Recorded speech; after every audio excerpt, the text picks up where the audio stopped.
Good evening everybody. भैया आप में से कुछ बच्चे मेरे से काफ़ी बोल रहे थे सर डेमो मतलब कि आप इंग्लिश कंप्लीट इंग्लिश ग्रामर का एक कोई बैच दे दीजिए हम लोगों को। तो मैंने आज आप लोगों को डेमो दे रहा हूँ इस बैच का जिसमें कंप्लीट ग्रामर पढ़ाई जाएगी, सिर्फ ग्रामर। रही वोकेबलरी वगैरह की बात कि सर ग्रामर आप पढ़ाएंगे तो वोकेबलरी कहाँ से कंप्लीट होगी, तो उसके लिए मैं आपको प्रोसीजर बता रहा हूँ। आप पहले मेरी पूरी बात ध्यान सुनिएगा। ये जो आप लोगों को क्लासेस मिलेंगी, जो ग्रामर के बैचेस की क्लासेस आप लोगों को मिलेंगी भैया, वो मिलेंगी हमारे एप्लीकेशन पीसीएम ऑनलाइन क्लासेस से। पहली बात तो आप लोगों को, जो लोग मुझसे ग्रामर पढ़ना चाहते हैं, पहले तो आप लोगों को वो ऐप एप्लीकेशन इंस्टॉल करना पड़ेगा। लिंक है अगर आपके पास तो इंस्टॉल कर लीजिएगा, लिंक नहीं है तो जो कोचिंग वाला नंबर है उस पर आप व्हाट्सएप कर दीजिएगा, वैसे मतलब अपने से कि हमें लिंक सेंड कर दीजिए या कॉल कर लेना, तब भी आपको लिंक मिल जाएगा। वहां से आप लोग एप्लीकेशन डाउनलोड करेंगे। जब आप लोग एप्लीकेशन को इंस्टॉल अपने फोन में कर लेंगे और उसके बाद अगर आप लोग ये बैच अटेंड करना चाहेंगे तो फी पेमेंट करने के बाद जो बच्चे इस बैच में जुड़ेंगे उन्हीं बच्चों का एक व्हाट्सएप ग्रुप बनाया जाएगा। उस व्हाट्सएप ग्रुप में इस क्लास से रिलेटेड असाइनमेंट्स, डेली की आपकी वोकेबलरी, वही जो आप लोगों को क्लासेस में मिलती थी, सिनोनिम्स, एंटोनिम्स, इडियम, फ्रेजेस वगैरह, लेकिन वो मिलेगा उन्हीं बच्चों को जो बच्चे इस बैच से जुड़ेंगे, क्योंकि उन्हीं बच्चों का मैं एक अलग से व्हाट्सएप ग्रुप बनाऊंगा। उसी में सारे आपके नोट्स वगैरह, असाइनमेंट्स, क्वेश्चंस और वोकेबलरी का पोर्शन वहां पर कवर करेंगे। और रही आपके ग्रामर की बात, तो ग्रामर को हम लोग डेली चैप्टर मतलब अपने चैप्टर वाइज यहीं पर कंप्लीट किया करेंगे वीडियोस में। ठीक, एक बात। दूसरी बात ये कि आज तो मैं आप लोगों को डेमो दे रहा हूँ, आज 17th है, तो 17th और 18th मतलब आज और कल आप लोगों को डेमो मिलेंगे। 19th को कोई भी क्लास अपलोड नहीं करी जाएगी ग्रामर से रिलेटेड, चाहे वो प्रैक्टिस के अलग से हो जाए, क्लोज टेस्ट के अलग से हो जाए, वो अलग की बात है। मतलब ग्रामर से रिलेटेड 19th को कोई क्लास अपलोड नहीं होनी है। फिर 20 तारीख से, इस महीने की 20 तारीख से मैं आप लोगों का एक प्रॉपर बैच स्टार्ट कर दूंगा। प्रॉपर बैच, अब कुछ बच्चे मुझसे बोल रहे थे सर बैच की टाइमिंग क्या होगी, तो भैया टाइमिंग का सिस्टम ये रहेगा कि मैं वीडियो आपकी 10 से लेकर मॉर्निंग के 10 से लेकर 12 बजे तक अपलोड कर दिया करूंगा। फिर उस वीडियो में, उस लेक्चर में जो भी आप लोगों के डाउट्स होंगे, जैसा कि मैंने आप लोगों से बोला है कि मैं व्हाट्सएप ग्रुप बनाऊंगा, तो जो भी आप लोगों के डाउट्स हों बेटा, आप लोग मुझे डाउट्स अपने उस ग्रुप में सेंड कर दिया करना। वो ग्रुप मैं खुद हैंडल करूंगा, उस ग्रुप को मैं खुद चलाऊंगा। तो जो भी आप लोगों के डाउट्स होंगे वो उस ग्रुप में ही मैं आपको रिप्लाई कर दिया करूंगा। ठीक, और उस ग्रुप से एक बेनिफिट और आप लोगों को मिलेगा, वो बेनिफिट ये मिलेगा, और जो बच्चे इस बैच से जुड़ेंगे, कि आप लोगों को बीच बीच में क्लोज टेस्ट की वीडियो मिलती रहेंगी।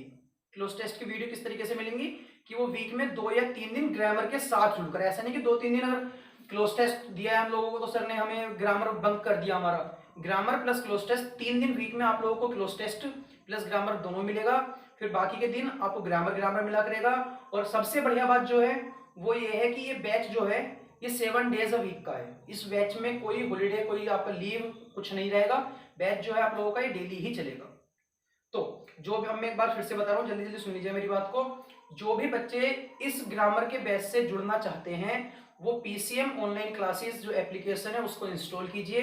अगर आपके पास लिंक नहीं है तो जो कोचिंग वाला व्हाट्सएप नंबर है 819386, मैंने पहले भी नंबर आप लोगों को दे दिया है, कुछ बच्चों को बेनिफिट हुआ है इससे। तो जिन लोगों का नंबर नहीं है भैया, कोचिंग का व्हाट्सएप नंबर है, इस पर आप कॉल कर सकते हैं, आप मैसेज कर सकते हैं अगर आपको लिंक चाहिए तो। उसके बाद आपको वहां पर से कोर्स परचेज करना पड़ेगा, आपकी मंथली फीस जो भी रहेगी उसमें वो पेमेंट कीजिएगा। उसके बाद आप लोग जब ऐड हो जाएंगे उस ग्रुप में, उस बैच में, तो आपको वीडियोस मिलनी शुरू हो जाएंगे रेगुलर 20 तारीख से। दूसरी बात, फिर जो भी आप लोगों के डाउट्स रहेंगे, वोकेबलरी का पोर्शन रहेगा, क्लोज टेस्ट का पोर्शन रहेगा, असाइनमेंट्स रहेंगे, वो सारे कुछ उसी ग्रुप में मिलेंगे। सिर्फ उन्हीं बच्चों को मिलेंगे जो बच्चे इस बैच से जुड़े रहेंगे।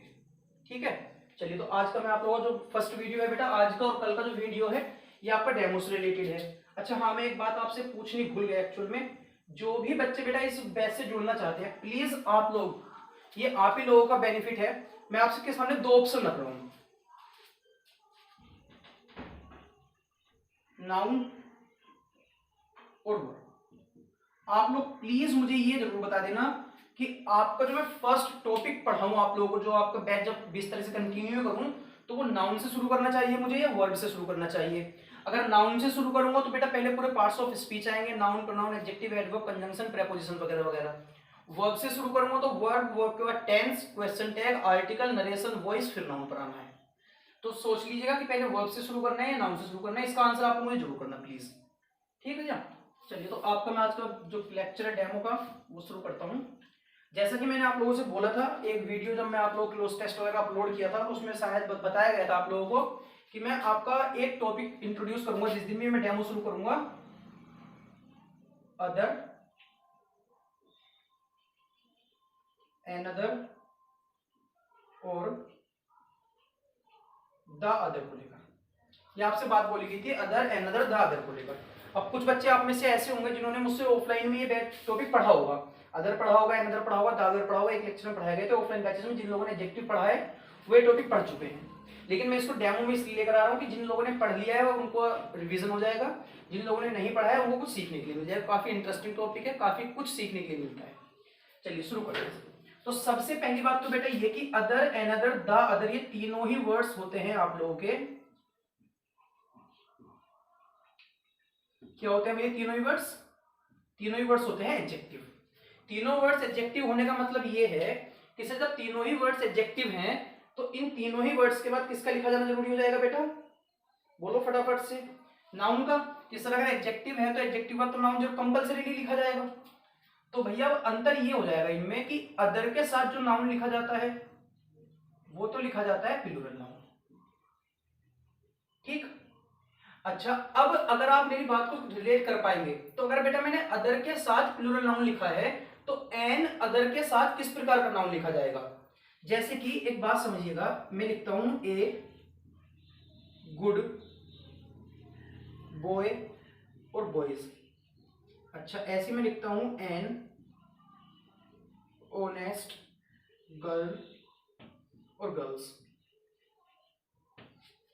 अगर आप लोग इन देखो, पता होता क्या है? होता ये है कि हमें छोटी छोटी चीजें सारी पता होती हैं, हमें मतलब बेसिक हम बेस हमारा पता होता है हमें कि हाँ भाई हम लोग इनके साथ किसका यूज करते हैं। लेकिन दिक्कत ये जाती है कि जब हम छोटी छोटी चीजों को बड़े स्केल पर ले जाकर अप्लाई करते हैं ना, तो वो चीज हमसे अप्लाई नहीं हो पाती है। यही रीजन होता है कि बच्चे बोलते हैं सर हमें रूल्स तो आते हैं, रूल्स तो हम लोगों ने सारे पढ़ रखे हैं, लेकिन सेंटेंस में एरर नहीं मिलता है। तो वही चीज बेटा प्रैक्टिस होती है, वो प्रैक्टिस इंप्रूव, जितनी अच्छी प्रैक्टिस होगी उतने अच्छे आप लोगों के आंसर्स आते हैं। अब आई होप इसमें आप लोगों ने आंसर कर दिया होगा। अब अगर आपने इसका आंसर कर दिया होगा ना बेटा, तो आई डोंट थिंक कि अनदर आपके लिए टफ रहा होगा, क्योंकि उसका रीजन है। देखो हुआ क्या, गुड एडजेक्टिव था सर, ऐसी ऑनेस्ट एडजेक्टिव था। अब यहां पर जो हम लोग नाउन लिखने वाले हैं, बॉय बॉयज गर्ल गर्ल्स, ये तो सर ए और एन के अकॉर्डिंग आएगा। बोलो फटाफट से, ए और एन के अकॉर्डिंग लगाना है। अब सर ए तो सिंगुलर है, सिंगुलर के अकॉर्डिंग बॉय आएगा, एन भी सिंगुलर है, सिंगुलर के अकॉर्डिंग आपका गर्ल आएगा। वही बात जो आपने यहां पर अप्लाई करी है ना सर, थोड़ा दिमाग लगाइए, आप एनदर में भी वही चीज अप्लाई कर सकते हैं। कैसे? कि सर अदर तो हमारा एडजेक्टिव हो गया, इसके पहले आपने एन लिखा हुआ है, जैसे कि ऑनेस्ट एडजेक्टिव था उसके पहले आपने एन लिखा हुआ था, तो आगे जो नाउन आ रहा था, अब नाउन एडजेक्टिव के लिए नहीं आ रहा था, नाउन आ रहा था उस आर्टिकल के लिए। तो आर्टिकल एन के अकॉर्डिंग बेटा नाउन प्लूरल आएगा कि सिंगुलर आएगा? गर्ल आना था, गर्ल्स आना था, सिंगुलर नाउन आएगा। इसीलिए सर एनदर के साथ जो नाउन यूज होता है वो होता है सिंगुलर नाउन। बोलो बेटा हाँ या ना? एंड आई होप यहां तक की बात आपको क्लियरली समझ में आई रही होगी कि सर अदर के साथ हम लोग प्लूरल नाउन लिखते हैं, एनदर के साथ सर हम लोग सिंगुलर नाउन लिखते हैं। अच्छा, अब ये बहुत सिंपल सा टॉपिक है, अभी तक की बात कुछ आपको कंफ्यूज नहीं कर रही होगी। जैसे कि मैं आपके सामने कहता हूं कि सर आप इसमें फिल करो जरा, यहां पर बॉय है, यहां पर बॉयज। आंसर करो सर, कहां पर अदर आएगा, कहां पर एनदर आएगा? इजी है, सिंपल है कि सर बॉय सिंगुलर है, सिंगुलर नाउन है तो एनदर आ जाएगा। बॉयज प्लूरल है, प्लूरल नाउन है तो क्या जाएगा सर? अदर आ जाएगा। अब यहां पर जो आपको कंफ्यूजन क्रिएट करता है ना सर, वो सारा कंफ्यूजन क्रिएट करने वाला वर्ड ये है, द अदर। ये कंफ्यूजन कैसे क्रिएट करता है? ये कंफ्यूजन ऐसे क्रिएट करता है कि ये वर्ड कहता है कि सर आप मेरे साथ ना प्लूरल और सिंगुलर दोनों ही नाउन्स लिख सकते हो। प्लूरल लिखो तब भी सही है, सिंगुलर लिखोगे तब भी सही है। अब इससे कंफ्यूजन कैसे क्रिएट हुआ? कंफ्यूजन इससे ऐसे क्रिएट हुआ कि अब आप ऐसे इमेजिन करो,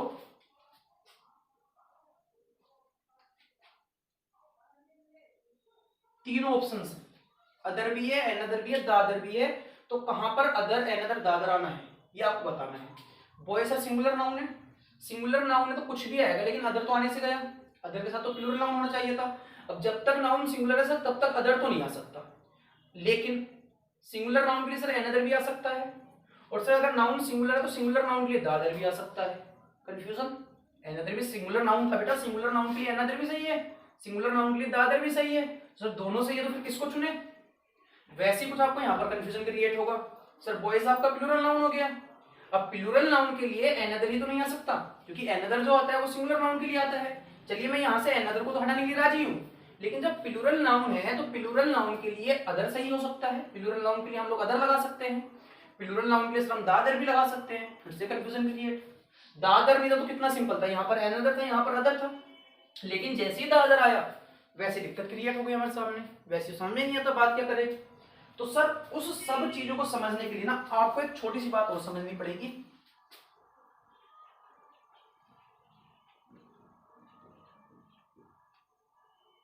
यूज ऑफ द, ज्यादा डीप नहीं जा रहे हैं हम लोग उसमें, सिर्फ इतना जान मतलब बेसिक जो है ना द का वो मैं सिखा रहा हूँ, बेसिक समझ लेना, शायद आप लोग फिर आर्टिकल्स में इसको अप्लाई कर पाओ और आगे बहुत काम आता है दाई, आप लोगों को समझ में आ जाएगा आप लोगों को। तो देखो इतना हम सभी लोग जानते हैं बेटा, बेसिक में ये सोचकर आप लोगों को पढ़ा रहा हूँ कि आपको थोड़ा बहुत पता है कि दा जो आर्टिकल होता है सर ये हमारा डेफिनेट आर्टिकल होता है। कैसा आर्टिकल होता है? डेफिनेट आर्टिकल होता है। जो लोग नहीं जानते वो ध्यान सुनना, आर्टिकल्स को सर हम लोग दो कैटेगरीज में डिवाइड करते हैं, इंडेफिनिट और डेफिनिट। इंडेफिनिट में ए और एन आता है और डेफिनिट में सिर्फ एक आर्टिकल आता है द। अच्छा अब मैं आपके सामने दो कंडीशंस रख रहा हूं,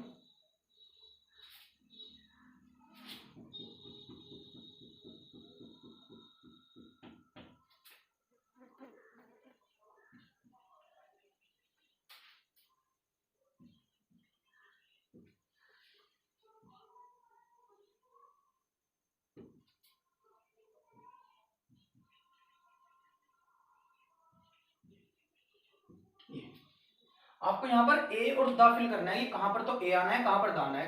कंडीशन क्या है? ये क्लास है एक, इस क्लास में इतने सारे बच्चे हैं, मैं इनमें से किसी एक लड़के को जानता हूँ, क्या कहूंगा? आई नो ए बॉय या I know the boy. Class में सिर्फ एक ही लड़का है, फिर मैं कहता हूँ कि मैं इस क्लास में एक लड़के को जानता हूँ, तो फिर मैं क्या कहूंगा? आई नो ए बॉय या आई नो द बॉय। ये आपको फिल करना है बेटा, फटाफट से कोशिश कीजिए कहां पर क्या आ सकता है।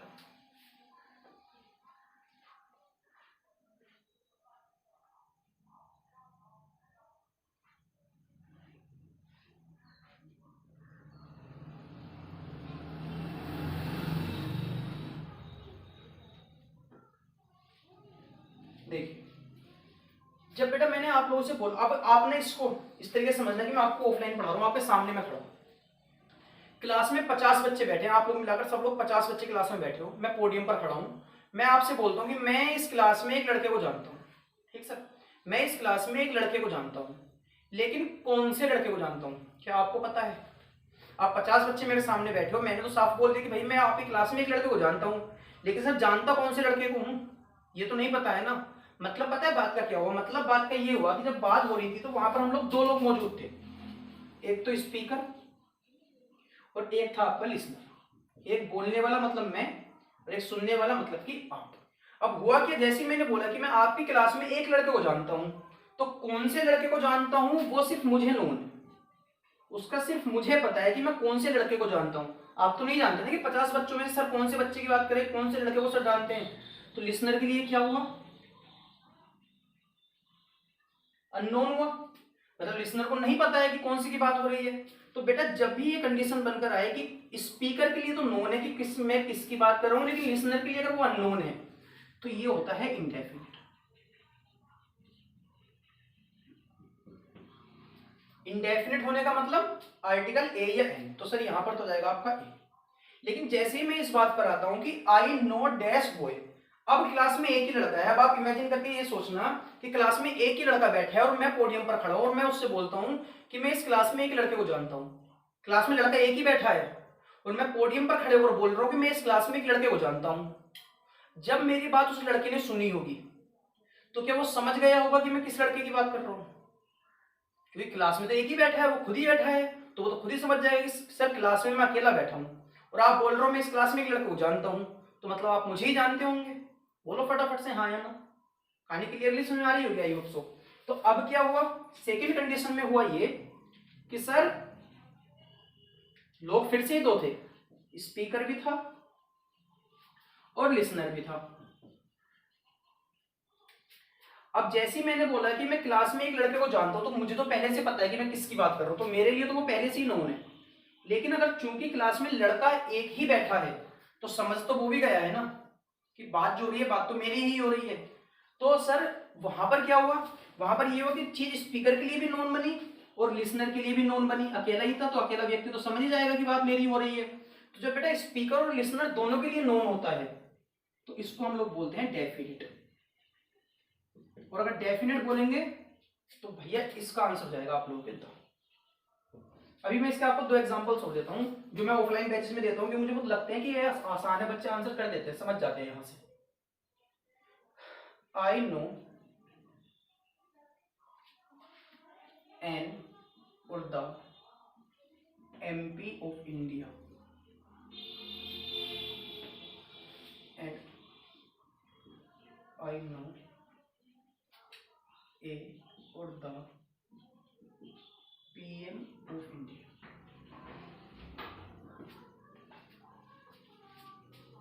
I know an MP of India, I know the MP of India और I know a PM of India या I know the PM of India. जैसे बेटा मैंने आप लोगों से बोला कि मैं भारत के, पहले नीचे वाले पढ़ाते हैं, मैं भारत के प्रधानमंत्री को जानता हूं, मैं भारत के प्रधानमंत्री को जानता हूं, तो मैं किसकी बात कर रहा हूं, मैं तो स्पीकर हूं, मुझे तो पता है कि मैं किसको जानता हूं। लेकिन मेरे थ्रू जो मैंने बहुत बोली कि मैं भारत के प्रधानमंत्री को जानता हूं, तो शायद आप समझ चुके हैं कि मैं किस व्यक्ति की बात कर रहा हूं। जैसे बात नरेंद्र मोदी जी की हो रही है, मैं भारत के प्रधानमंत्री को जानता हूं तो मुझे तो पता है कि मैं किसकी बात कर रहा हूं। लेकिन जैसे ही मैंने भारत का प्रधानमंत्री कहा वैसे ही आपके दिमाग में एक नाम आ गया कि सर बात ये उस व्यक्ति की हो रही है। तो हुआ क्या कि अब स्पीकर और लिसनर दोनों के लिए बात नोन हो गई। तो अगर स्पीकर के लिए भी नोन है, लिसनर के लिए भी नोन है, तो डेफिनेट बना, और डेफिनेट बना है तो आर्टिकल कौन सा आएगा सर, यहां तो आ जाएगा आपका द। ठीक, अब आते हैं ऊपर वाले पर। आई नो एन और द MP ऑफ इंडिया, मैं भारत के MP को जानता हूं। हालांकि मैं एक बात सुनना ध्यान से, आप लगा यहां पर ए भी सकते थे, थोड़ा कंफ्यूजन हो जाएगा, लेकिन मैं क्लियर कर ही देता हूं, कुछ को समझ में जरूर आएगी मेरी बात।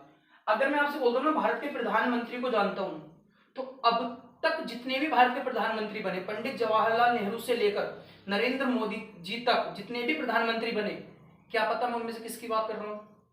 तो उस सेंस में आप ए भी लगा सकते थे, लेकिन एक्चुअल में लॉजिक यही बनता है। अगर मैं बोलता हूं मैं भारत के प्रधानमंत्री को जानता हूं तो ऑब्वियस सामने वाला ये समझता है कि बात प्रेजेंट प्रधानमंत्री की चल रही है, बात प्रेजेंट PM की चल रही है। फॉर एग्जाम्पल जैसे कि मैंने आप लोगों के सामने की स्टेटमेंट रखा, जनरल व्यू से सोचना फिर बताना, मैं भारत के राष्ट्रपति को जानता हूं, अब बताओ क्या समझे आप, रामनाथ कोविंद ही नाम है, हाँ रामनाथ कोविंद जी को जानता हूं या अब्दुल कलाम की बात हो रही होगी, बोलिए, जो प्रेजेंट होगा उसी की बात हो रही होगी ना। तो लॉजिकली वैसे यहाँ पर दाई आता है, लेकिन कुछ भाई कई बार यहाँ पर ए भी लगा लेते हैं। लेकिन अगर आप यहाँ पर ए लगाते हैं ना तो इसका मतलब ये है कि मतलब पूरी प्रधानमंत्री की लिस्ट है, उनमें से किसी एक की बात हो रही है जिनके बारे में लोगों को नहीं पता है कि ये कौन से प्रधानमंत्री की बात कर रहा है। आई नो एन और द MP ऑफ इंडिया, मैं भारत के MP को जानता हूँ। अब भैया भारत में MP तो इतने सारे हैं, तो आप बात किसकी कर रहे होंगे, भारत में MP तो बहुत सारे हैं, आप कौन से MP की बात कर रहे हो। तो सर ऐसा तो नहीं हो सकता, पता नहीं कौन से MP की बात करो, 400+ MP होते हैं भारत में। तो हुआ क्या, जैसे ही मैंने आपसे बोला मैं भारत के MP को जानता हूं, तो मुझे तो पता है मैं कौन से MP को जानता हूं, लेकिन क्या आप समझ पाए मैं कौन से MP की बात कर रहा हूं, नहीं ना। मतलब क्या हुआ, बात का मतलब ये हुआ कि चीज स्पीकर के लिए नोन है लेकिन लिसनर के लिए अननोन है। तो स्पीकर के लिए नोन है, लिसनर के लिए अननोन है, तो इंडेफिनिट बना, और इंडेफिनिट बनाया तो सर उसके लिए आएगा आर्टिकल एन। तो इस बात को समझना कि जब चीज स्पीकर के लिए नोन है, लिसनर के लिए अननोन है, तो उसके लिए आर्टिकल ए या एल लगाया करो। जब स्पीकर के लिए भी नोन है, लिसनर के लिए भी नोन है, तो उसके लिए आर्टिकल द लगाया करो। वैसे ही आपको समझना था यहाँ पर, जब आर्टिकल द आपने यहाँ पर लगा दिया ना बेटा, तो आर्टिकल द का मतलब ये है कि अब आगे जो प्लूरल और सिंगुलर नाउन आप लोग लिखने जा रहे हो, उसको लिसनर का मतलब लिसनर को उसका पता होना चाहिए कि एक्चुअल में हम लोग बात कर किसकी रहे हैं। जैसे कि इसको नोट कर लेना बेटा, ये इसको ना आप लोग ये समझ कर पढ़ना कि हम लोग ऑफलाइन बैच में पढ़ रहे हैं। नोट्स नहीं बनाओगे तो फिर कोई फायदा नहीं होने वाला, अगर नहीं लिखोगे तो रिवाइज कहां से करोगे, तो उससे कुछ फायदा नहीं होगा। तो प्लीज वीडियो को पॉज कर करके बीच में लिखते जरूर रहना सारी चीजें। जैसे मैं आपके सामने एक स्टेटमेंट लिख रहा हूं,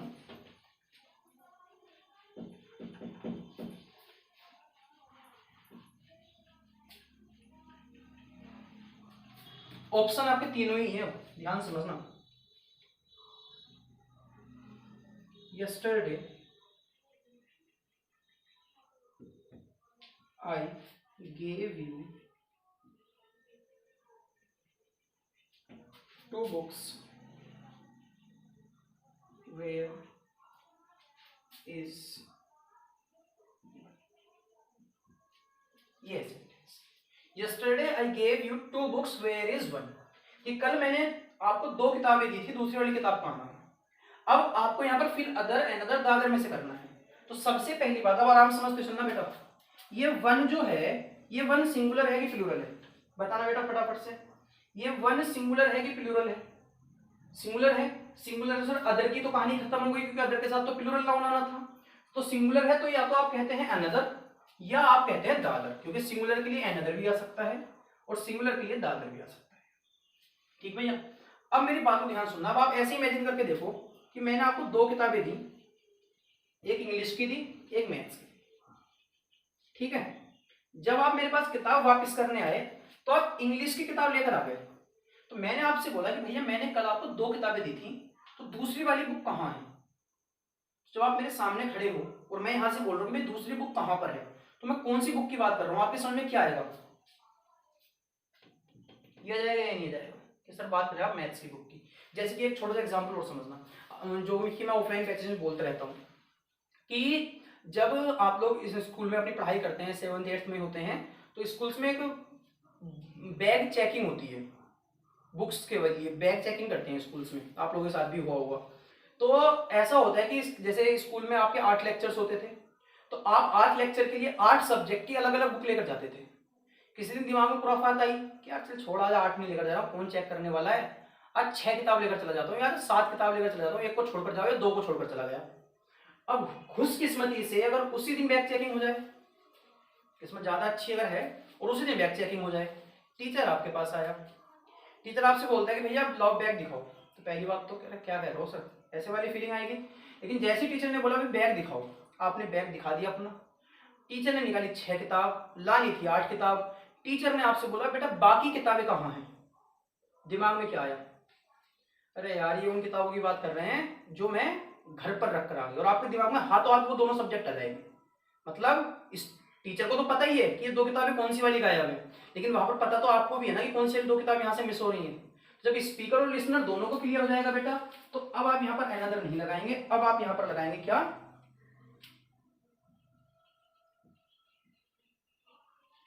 Dadar.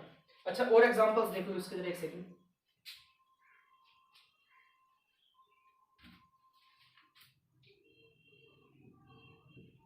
I have 2 friends, one is a teacher and one is a ठीक। The car coming from side hit mine, ठीक। He had a bag in one hand and an umbrella in one. There is head on one side of a coin and there is head on one side of a coin and tail on। देखो बेटा ये 4 examples हैं, इनको आपको fill करना है, कहां पर क्या आ सकता है, ऑप्शन आप लोगों के तीनों में। तो एक ऑप्शन तो आई होप आप लोग एलिमिनेट कर ही चुके होंगे, ऑप्शंस करिए जरा फटाफट से, तब तो गर्मी बहुत लग रही है मुझे आज यहाँ पर, करिए आप सोल्व कीजिए इनको।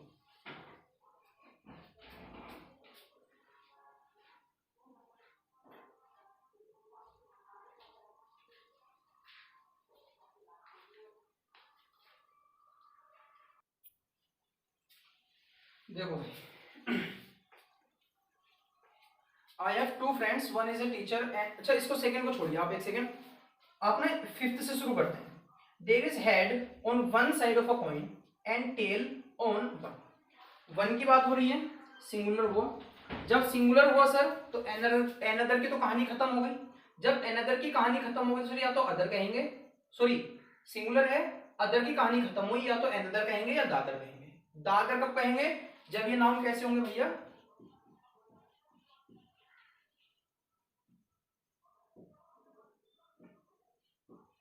जब ये नाउन्स होंगे आप लोगों के डेफिनेट। डेफिनेट मतलब स्पीकर और लिसनर दोनों को पता होना चाहिए। अब एक बात सुनना, मैं आपसे बोलता हूं कि कोई सिक्के की एक साइड पर हेड होता है, दूसरी साइड पर टेल होता है। तो एक बात बताओ, एक सिक्के की साइड कितनी होती है? एक सिक्के में साइड कितनी होती है? सिक्का देखा है ना आप लोगों ने, सिक्के की साइड कितनी होती है? दो ही साइड होती है। मैंने बोला एक साइड पर हेड है, तो टेल कौन सी साइड पर हुआ? जो दूसरा बचा उसी साइड पर तो होगा या नहीं होगा? तो इतना तो आप लोग भी समझ चुके हैं कि फॉर एग्जाम्पल कि सर अगर एक सिक्का है इस टाइप से और इधर अगर हेड है तो टेल किधर है? फिर दूसरी साइड में, इसकी बैकवर्ड साइड पर होगा। तो सीधी सी बात है, लिसनर को भी पता है कि सर कौन सी साइड बची और कौन सी साइड पर टेल होना चाहिए। जब लिसनर को भी पता चल गया भैया, तो यूज किसका करेंगे हम लोग? यूज करेंगे सर द अदर का। अच्छा अब आते हैं इस पर, he had a bag in one hand and an umbrella in one, कि उसके एक हाथ में बैग था और दूसरे हाथ में एक अम्ब्रेला थी। बेटा बात किसी पर्सन की हो रही है, देखो ही लिखा हुआ है, बात किसी पर्सन की हो रही है। और अगर बात किसी पर्सन की होती है तो किसी भी पर्सन के हैंड कितने कितने हाथ होते हैं? दो। या तो राइट हैंड होता है या होता है लेफ्ट हैंड। अब अगर राइट हैंड में बैग है, अगर राइट हैंड में बैग है तो अम्ब्रेला कौन से हाथ में हुई? लेफ्ट में। और अगर लेफ्ट में बैग है तो अम्ब्रेला कौन से हाथ में हुई? राइट में। या अगर ऐसे भी समझ में नहीं आ रहा तो आप मेरी बात को ऐसे समझना, मैं आपसे बोल रहा हूँ कि भाई मैंने यार अभी सड़क पर एक आदमी को जाते हुए देखा, उसके हाथ में, एक हाथ में फोन था और दूसरे हाथ में बैग था। एक हाथ में फोन था तो बैग किस में था? जो बच गया सब उसी में बैग होगा। फिर तो जो हाथ बचा उसी में उसने बैग पकड़ रखा होगा, उसी से उसने बैग पकड़ रखा होगा। मतलब हाथ दो ही तो हैं, एक तो जब दो है तो एक में, एक राइट में कुछ बैग हुआ तो लेफ्ट में ओबियस सी बात है अम्ब्रेला ही होगी, और लेफ्ट में अगर बैग है तो ओबियस सी बात है अम्ब्रेला जो थी वो राइट में थी। तो कहने का मतलब क्या है कि अगर हमें पता है कि हाथ दो हैं, एक में बैग है, तो अम्ब्रेला तो दूसरे बचे हुए वाले में ही है। लिसनर को अगेन क्लियर होगी बात। तो सर यूज किसका करते हैं? द अदर का। हाँ अगर बाई चांस ऐसा हो जाए, अगर बाई चांस ऐसा हो जाए कि व्यक्ति के हाथ दो ना हो, हाथ दो ना हो, जैसे कि ये सेंटेंस मैंने बहुत ऑफलाइन बैचेस में पढ़ाया है और एक्चुअल में एसएससी का पूछा हुआ सेंटेंस है कि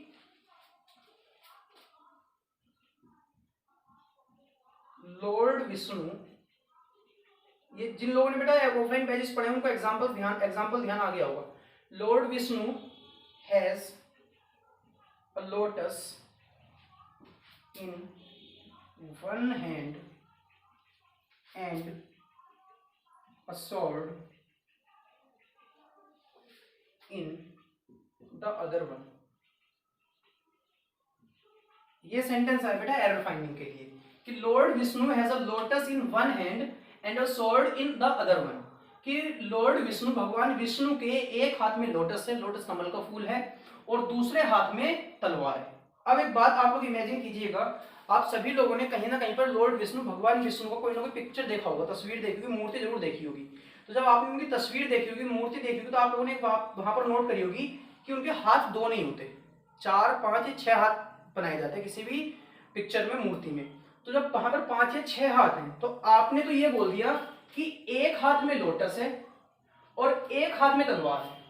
अब इमेजिन करो कि 6 हाथ थे, 6 में से आपने एक में कहा कि सर इस एक हाथ में लोटस है, बाकी बचे हाथ कितने? 5। तो भैया अब इन 5 में से कौन से हाथ में तलवार है? बोलो।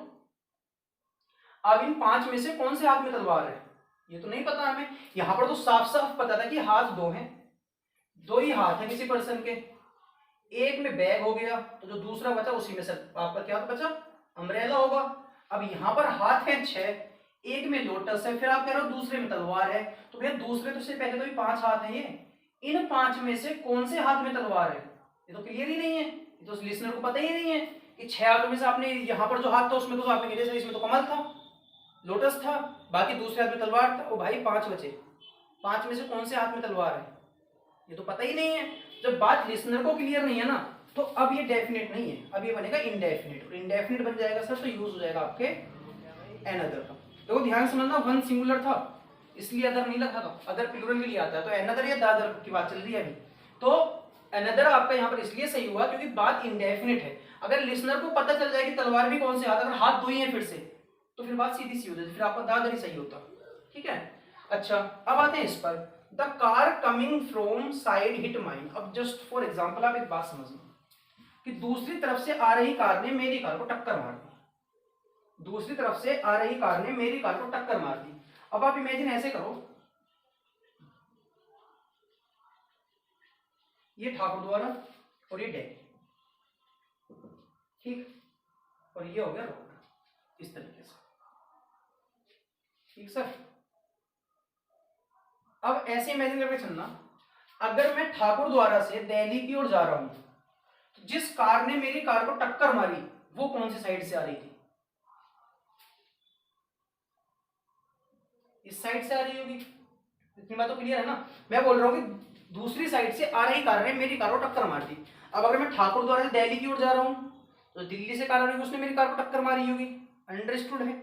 अच्छा अगर मैं दिल्ली से आ रहा हूं, तो दूसरी कार ने जिसने टक्कर मारी होगी वो ठाकुर द्वारा से जा रही होगी, जो कि लॉजिक हो भी सकता है, होता ही है ऐसा। तो कहने का मतलब क्या हुआ, कहने का मतलब ये हुआ कि सर जब रोड की साइड ही दो हैं, अप डाउन, एक जाना और एक आने की दो ही साइड होती हैं। अच्छा एक बात तो ध्यान सुनना, कई बार ये होता है कि हम लोग रोड्स की साइड के लिए दो वर्ड्स यूज करते हैं, लेफ्ट और राइट। रोड की साइड कभी भी लेफ्ट और राइट नहीं होती है, लेफ्ट और राइट हैंड्स होते हैं बस। रोड की जो साइड होती है वो या तो अप होती है या डाउन होती है। अप जब आप कहीं जा रहे हो और डाउन जब आप कहीं से आ रहे हो। रोड की साइड लेफ्ट और राइट नहीं होती है, रोड की साइड या तो अप होती है या डाउन होती है, अप जाते समय होती है, डाउन आते समय होती है। तो कहने का मतलब मेरे ये है कि अगर मैं ठाकुर द्वारा से दिल्ली की ओर जा रहा था, तो वो कार कहां से आ रही होगी, दिल्ली से आ रही होगी। मतलब सुनने वाला समझ चुका है कि भैया अगर ये ठाकुर द्वारा से जा रहा था तो वो कार दिल्ली से आ रही थी। अच्छा मैं दिल्ली से आ रहा था, फिर वो कार कहां से आ रही होगी, ठाकुर द्वारा से, फिर भी सुनने वाले को क्लियर हो जाएगा कि यार ये तो दिल्ली से जा रहा था, तो दूसरी कार कहां से आ रही थी, ठाकुर द्वारा से आ रही थी। तो मतलब फिर से लिसनर को बात क्लियर हो जाएगी कि दूसरी कार जो होगी वो इसकी डायरेक्शन के ऑपोजिट थी। तो अगर लिसनर को बात क्लियर हो जाएगी सर, तो अगेन किसका यूज हो जाएगा, अगेन यूज हो जाएगा द अदर का। अच्छा अब आते हैं इस पर, I have two friends, one is a teacher and one is a doctor. अब मेरी बात को यहाँ पर ध्यान सुनना, मैं आपसे कह रहा हूँ कि मेरे दो दोस्त हैं, एक टीचर है एक डॉक्टर है, ठीक सर। अब ऐसे मानकर चलना, एज्यूम कीजिएगा मेरे दो दोस्त हैं,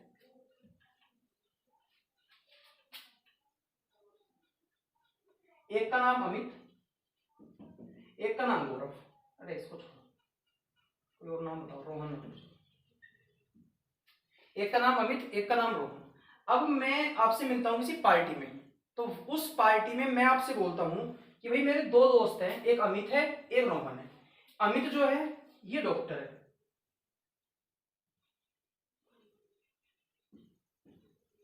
अमित जो है ये डॉक्टर है और दूसरा वाला टीचर है। तो कौन सा दूसरा वाला, ये टीचर होगा। अच्छा और अगर ऐसे मानकर चलो कि मैं आपसे पार्टी में मिला हूं, रोहन मेरे साथ है, मैं आपसे बोलता हूं कि मेरे दो दोस्त हैं अमित और रोहन, रोहन जो है ये डॉक्टर है और दूसरा वाला टीचर है। तो फिर टीचर कौन है, अमित है। तो अगर दो दोस्त हैं तब तो बात क्लियर है ना कि अगर ये टीचर है, सामने वाला का टीचर है, तो जो प्रेजेंट नहीं है डॉक्टर वही होगा। लिसनर को बात यहां भी क्लियर होगी। तो लिसनर को अगर बात क्लियर होगी बेटा, तो अगेन किसका यूज हो जाएगा, यूज होगा आपके दादर का। मतलब क्या है बात का, मतलब बात का ये है कि अगर आप लोग बेसिक समझने की कोशिश करेंगे तो कंफ्यूज नहीं होंगे दादर में बिल्कुल भी, लेकिन अगर आप बेसिक को छोड़कर रट्टे पर आ जाओगे तो जरूर कंफ्यूज हो सकते हो। हालांकि मैं अब आपको यहाँ पर ट्रिक भी बता रहा हूँ जो आपके क्वेश्चंस को थोड़ा आसानी से सोल्व कर सकती है। वो ट्रिक ये है कि देखो यहां पर बात दो की हो रही है, यहां पर बात दो की हो रही है। किसी भी रोड की कितनी साइड होती है, the car coming from side it mine. किसी भी कार, किसी भी रोड की कितनी साइड होती है, दो होती हैं, ठीक सर। किसी भी व्यक्ति के कितने हाथ होते हैं, दो होते हैं सर। किसी भी सिक्के की कितनी साइड होती हैं, दो होती है सर। कहने का मतलब मेरे ये है कि जब बात दो की होगी ना बेटा, जब आपके सेंटेंस में आपको हिंट मिल रहा है कि बात दो की हो रही है, तो दो में से एक हमेशा डेफिनेट बनता है। ये लॉजिकल पॉइंट है। अगर आप ये सारी बातें समझ पाए होंगे तो आप लोग जानते हैं मैं रटवा कुछ नहीं रहा हूं, मैं आपको जो लॉजिक यहां से निकल कर आ रहा है मैं वही समझा रहा हूं कि अगर बात दो की होती है तो दो में से एक आपका हमेशा डेफिनेट बनता है, निश्चित बनता है। और डेफिनेट बनेगा, निश्चित बनेगा, तो सर उसके लिए जो हम लोग यूज करते हैं वो द अदर का करते हैं, अदर का या अदर का यूज नहीं करते हैं। मतलब बात सीधी सिंपल है कि सेंटेंस में अगर दो की बात हो रही है तो दो के लिए ना तो आप अनदर लगाएंगे ना आप अदर लगाएंगे, उसके लिए सिर्फ और सिर्फ यूज होगा द अदर का। तो सर ये तो हो गया आपका टाइप फर्स्ट। अब आते हैं अगले टाइप पर। ये टाइप फर्स्ट था।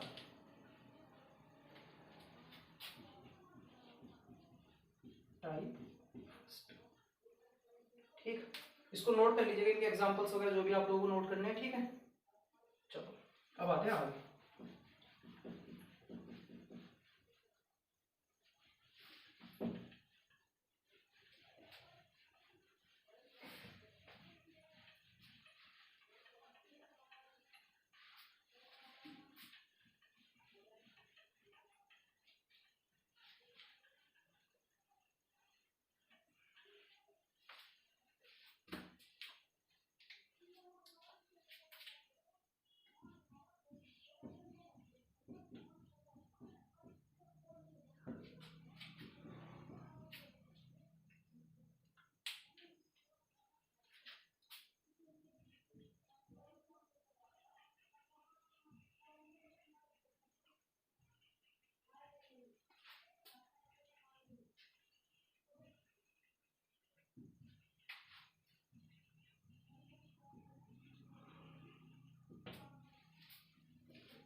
चलिए, these are 5 sentences, इनको आप लोगों को और इम्प्रूव करना है, फिर इसमें जो आगे की बात है थोड़े एडवांस लेवल के क्वेश्चंस हैं उनको डिस्कस करते हैं।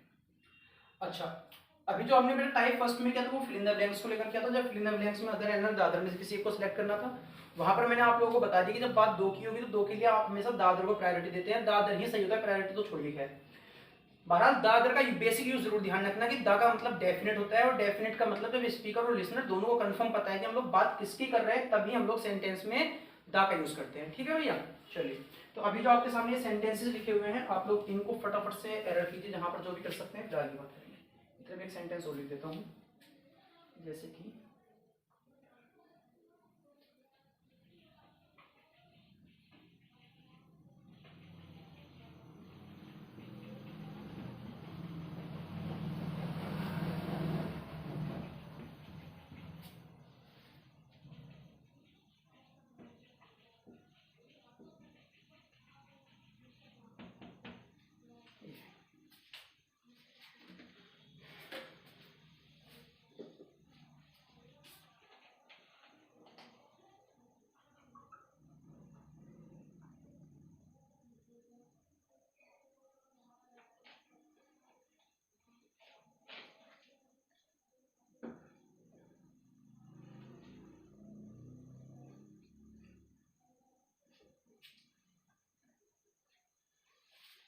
शुरू करते हैं आपके फर्स्ट सेंटेंस से कि no another man is as rich as Bill Gates. इस सेंटेंस को समझने के लिए आपको मैं दो सेंटेंस लिख रहा हूं, इनको ध्यान से देखिएगा। आई हैव नो बुक और I have a book. I have no book और आई हैव ए बुक। अच्छा, अगर मैं कह रहा हूं आई हैव नो बुक तो इसका मतलब क्या हुआ कि मेरे पास कोई भी किताब नहीं है, ठीक। और मैं कह रहा हूं आई हैव अ बुक मतलब मेरे पास एक किताब है। इतना तो सभी लोग, आई हैव नो बुक मेरे पास कोई किताब नहीं है मतलब बुक बराबर 0। आई हैव अ बुक मतलब मेरे पास एक किताब है मतलब बुक बराबर 1। अच्छा, अब ऐसे इमेजिन करना, क्या आप ऐसे कह सकते हो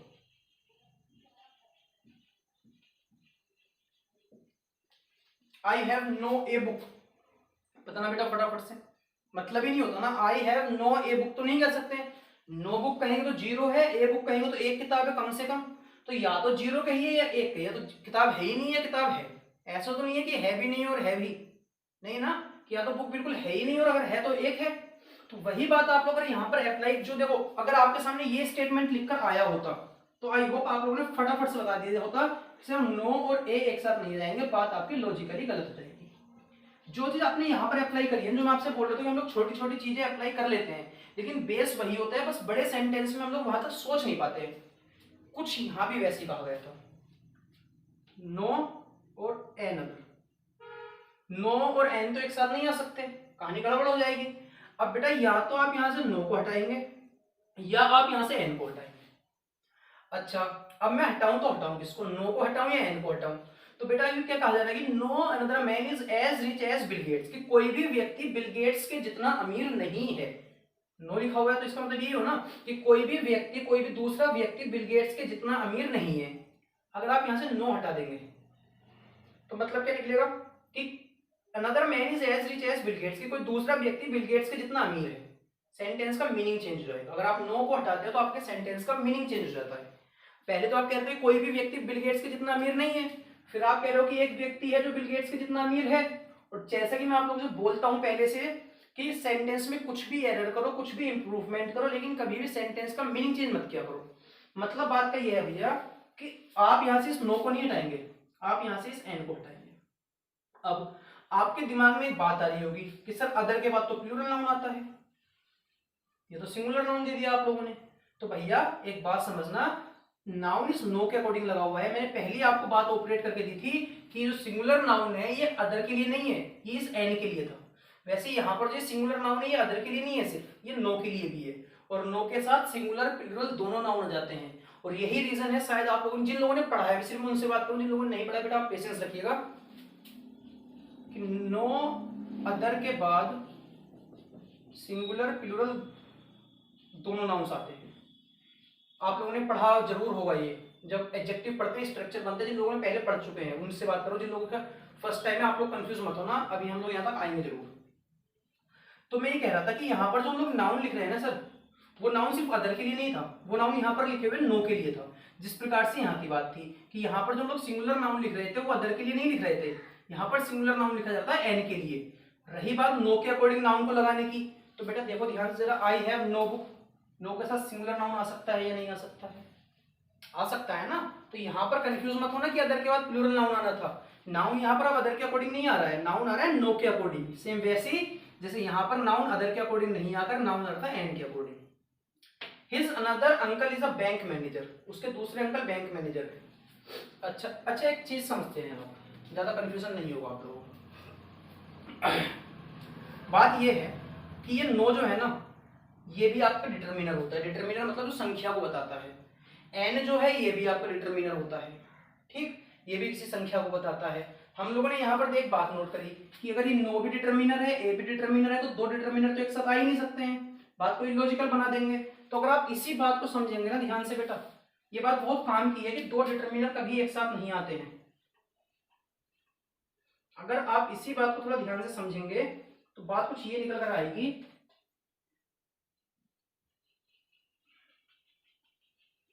डिटर्मिनर्स में मार्कर चेंज करता हूं।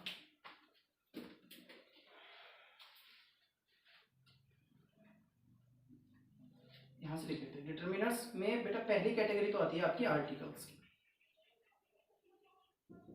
मतलब ए एन द आप डिटर्मिनर्स होते हैं। पोजेसिव एडजेक्टिव आप लोग डिटर्मिनर्स होते हैं, जैसे कि my, our, your, his, her, its, their, one's या कोई भी नाम जिसमें एपोस्ट्रोफेस जुड़ा हुआ हो, या डिटर्मिनर्स होते हैं। तीसरा कुछ डेमोन्स्ट्रेटिव प्रोनाउंस आपके डिटर्मिनर्स होते हैं,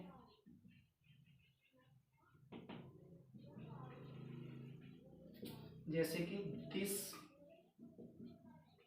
दैट, दीज, दोज। अच्छा, कुछ आपके न्यूमरल एडजेक्टिव्स होते हैं। न्यूमरल एडजेक्टिव होते हैं बेटा डिटर्मिनर। न्यूमरल एडजेक्टिव का मतलब ऐसे एडजेक्टिव जो किसी संख्या को दर्शाते हैं, संख्या को, जैसे नो, 1, 2, मैनी, 1 2 3 4 5 वगैरह जो होते हैं, मैनी,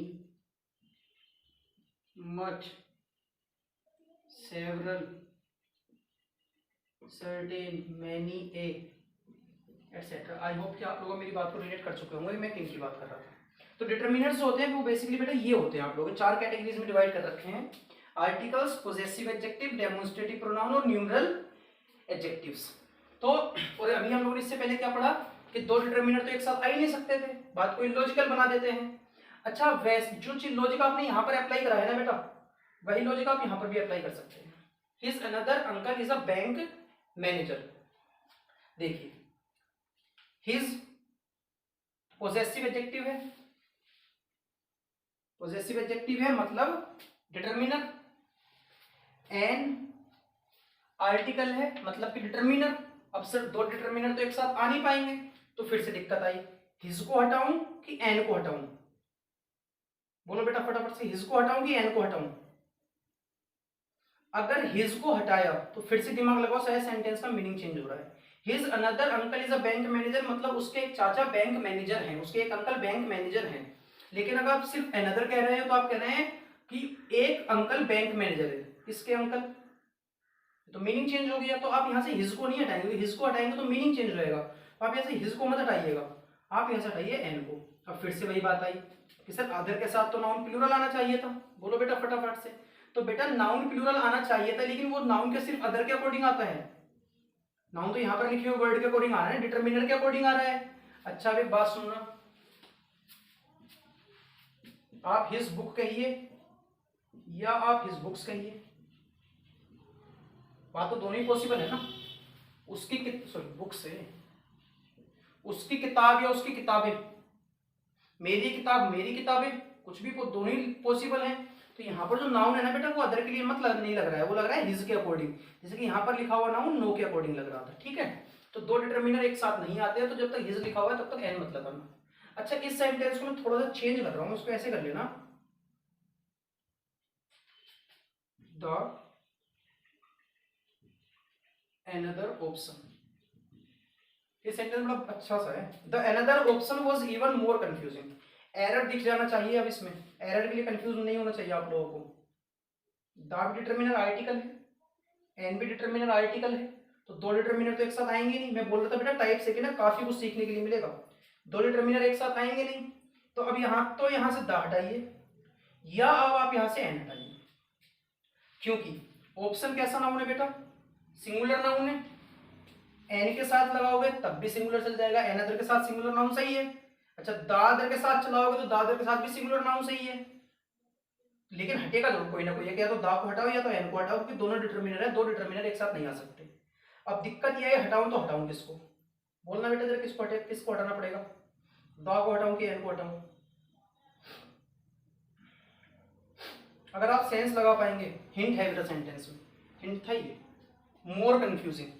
मोर जो वर्ड होता है ये कंपैरेटिव डिग्री होती है, पता है सभी लोगों को। Many, more, most, wise, wiser, wisest. Strong, stronger, strongest comparative degree होती है।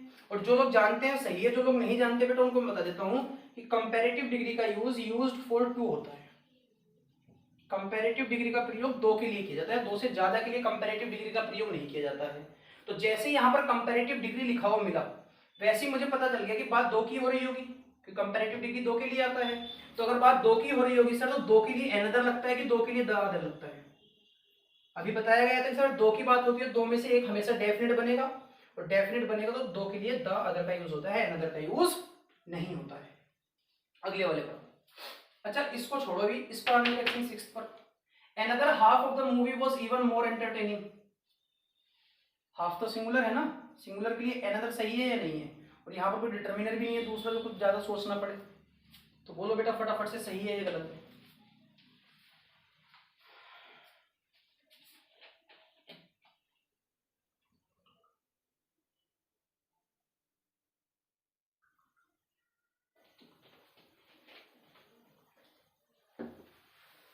सुनिए बेटा, अगर आप किसी भी चीज के हाफ करते हैं तो किसी भी चीज में हाफ कितने हो सकते हैं?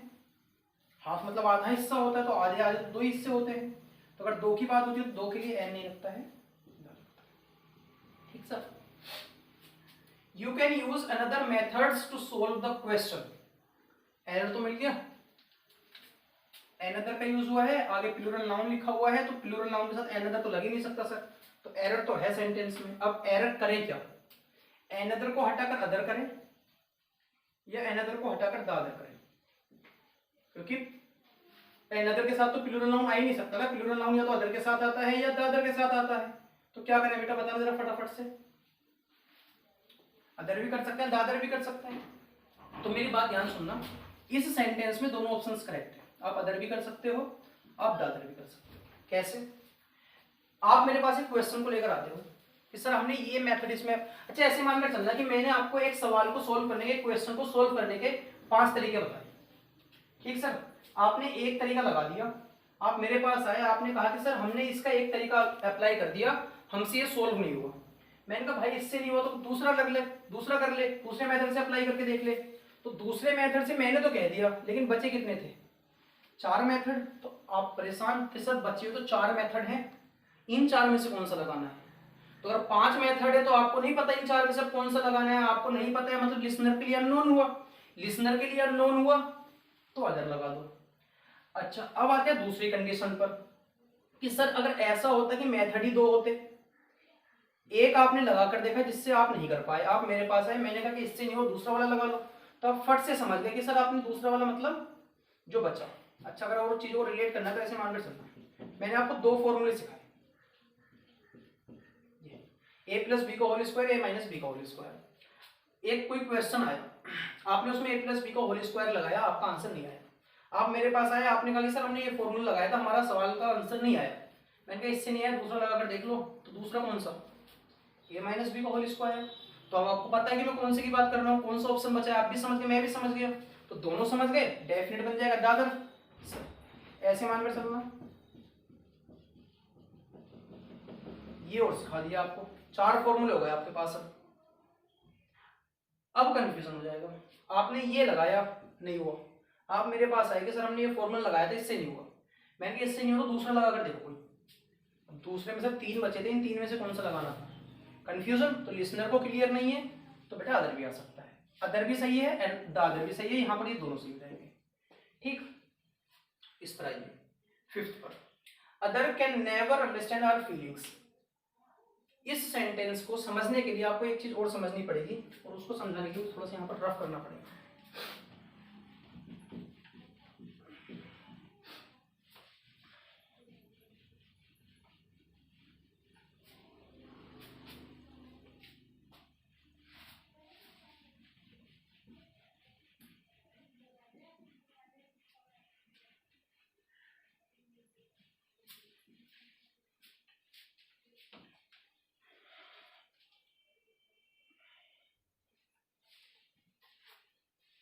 देखो समझना क्या पड़ेगा, समझना ये पड़ेगा कि सर अदर, अनदर, दादर, ये तीनों वर्ड्स हमारे क्या थे? एडजेक्टिव थे। एडजेक्टिव होने का मतलब इनके बाद नाउन जरूर लिखा जाना था, अगर आप लोग इस सेंटेंस को ध्यान से देखेंगे ना बेटा, तो इसके बाद कैन आपने मॉडल वर्ब लिख लिया, वर्ब लिखा है, नाउन नहीं लिखा है यहाँ पर। बोलो हाँ या ना, नाउन तो नहीं लिखा गया है। अब अगर नाउन नहीं लिखा गया ना बेटा, जब तक नाउन नहीं है तब तक अदर, एनदर, दादर, आप तीनों में से किसी को भी हाथ नहीं लगाएंगे। आप यूज किसका करते हैं? एक वर्ड और इंट्रोड्यूस होता है जिसको हम लोग बोलते हैं अदर्स। अदर्स होता है बेटा एक प्रोनाउन, और इतना आप सभी लोग जानते हैं प्रोनाउंस के साथ कभी भी नाउन नहीं लिखे जाते हैं, और प्रोनाउन या तो सब्जेक्ट या ऑब्जेक्ट के तौर पर ही सेंटेंस में यूज होते हैं। तो अगर किसी सेंटेंस में आपको सिर्फ सब्जेक्ट या सिर्फ ऑब्जेक्ट की रिक्वायरमेंट होगी तो वहां पर आप अदर, एनदर, द अदर तीनों में से कुछ नहीं लगाएंगे, वहां पर सीधा यूज अदर्स का किया जाएगा। मतलब इस सेंटेंस में जो आपका आंसर होगा वो अदर्स होगा। जैसे कि वी शुड नॉट हर्ट, करना बेटा आंसर। अब 4 ऑप्शन है, अदर भी है, एनदर भी है, द अदर भी है और अदर्स भी है। 6 तो हो ही गए ना, 7वां इसको नोट करना, वी शुड नॉट हर्ट। अब चूंकि आगे नाउन लिखा हुआ नहीं है, ब्लैंक के बाद नाउन लिखा हुआ नहीं है, तो मैं आपसे सिर्फ एक क्वेश्चन रख रहा हूं, यहाँ पर एडजेक्टिव लिखूं या प्रोनाउन लिखूं? बोलिए, एडजेक्टिव लिखूंगा तो नाउन का आना कंपलसरी, एडजेक्टिव और नाउन जरूर आते हैं, और अगर नाउन नहीं है तो एडजेक्टिव नहीं आएगा, प्रोनाउन आएगा, और प्रोनाउन आएगा तो बेटा यूज हो जाएगा अदर्स का। ठीक सर, चलिए ये तो हो गया बेटा आप लोगों का बेसिक अदर, एनदर, दादर का। एंड आई होप कि आपका लेक्चर भी 1 घंटे करीब हो चुका होगा।